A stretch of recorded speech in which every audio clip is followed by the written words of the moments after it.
আসসালামু আলাইকুম। এই কাপড় দিয়ে আমি পাপোশ বানাবো, কিন্তু কাপড়টা লিলেনের লিলেনের আর কি, পিছলা পিছলা ধরনের, যে কারণে এই সাধারণ সেলাই মেশিনে সেলাই করতে গেলে সেলাই হচ্ছে না। তাই আমি কি বুদ্ধি করছি,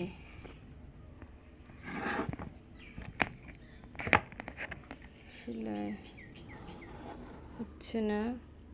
দেখো, তোমাদের দেখায় সেলাই করলে কি এরকম সেলাইটা হয়।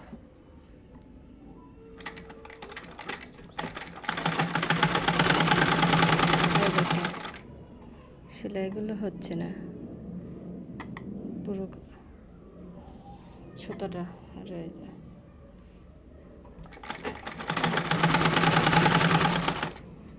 যেমন সুতো তেমনই সেলাই হয় না।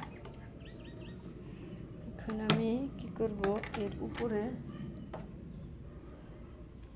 অন্য সুতির যে কোনো কাপড় রেখে সেলাই করব, তাহলে সেলাইটা হয়ে যাবে। এই যেগুলো এখান থেকে করেছি, এবার দেখিয়ে দিই।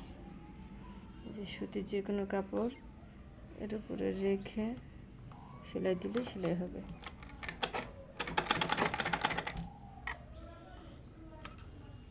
অন্য কালার কাপড় নিলে অবশ্যই বোঝা যেত। সাদা সুতা, সাদা কাপড় একটু বোঝা কম যাবে মনে হয়।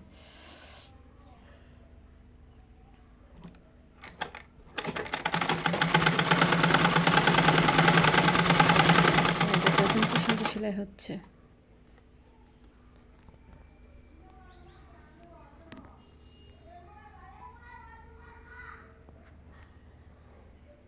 কি সুন্দর সেলাই হয়েছে। এখন কেমন লাগলো আমার বুদ্ধিটা? আল্লাহ হাফেজ।